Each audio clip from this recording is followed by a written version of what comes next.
I really think it's going to be great because I mean it's going to be like the accelerationist thing. I'm so accelerationist with Disney.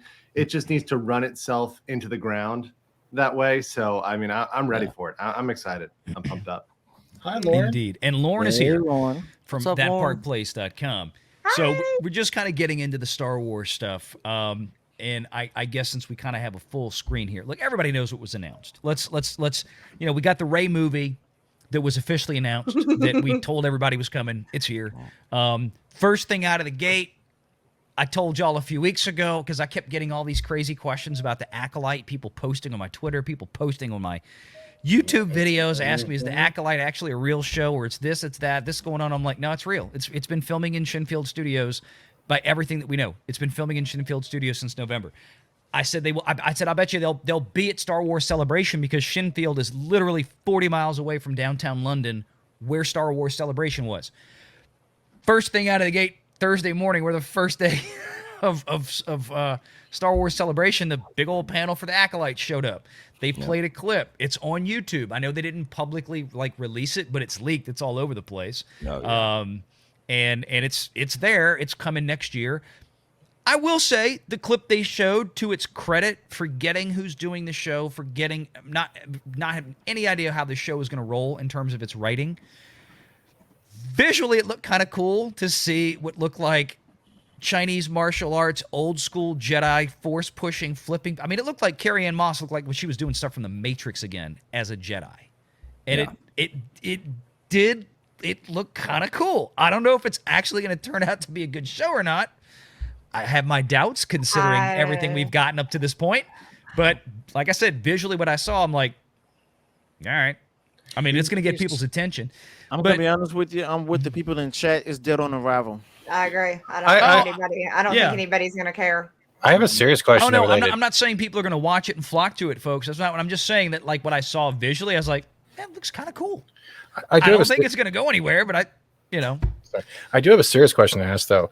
You wouldn't put all of these people into contract and cast and bring them to a celebration unless it was a real show, right? Because then you would have to have all this set up for years before you would go into production, right? Make sure you've got them under contract at that point, right? So like these guys have all signed. These guys are getting paid at this point. That's so it's a lot of money to just get them to that point, to get them out there, to get the representing. None of these fuckers are doing it for free. Sorry, Valiant. I mean, they're not doing it. None of these people are going to go out there and work for, just for KK because KK asked them to. They're doing it, being paid on the clock. I don't think KK asked them to. I think people had to ask for KK to please work for her, please clapping for her at the same time. Please clap. Well, I think one of the most ridiculous things that's been postulated here is this idea that Lucasfilm is somehow some independent entity from Disney that can just go out and do whatever they want without the parent company apparently realizing that's what they're doing.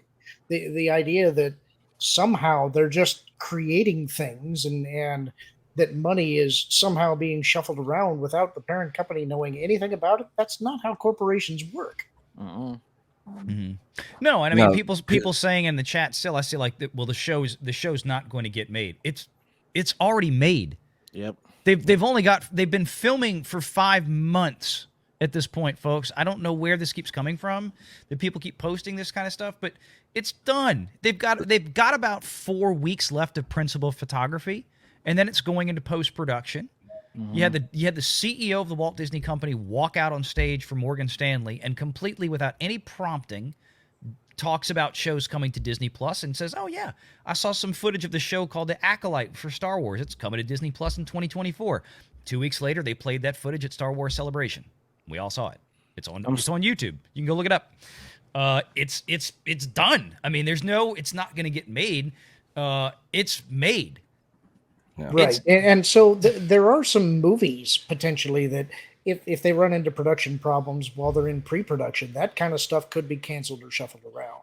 But if something's in the can, they're going to air it because there's no reason not to. If they can make some money on it, even if it's at a loss, that's better than not showing it at all. Right. And I see a couple people in chat. Doomcock has never said that the Acolyte's not happening. Yeah. No, I'm not aware of that. Yeah. I'm not aware he's ever said that. No.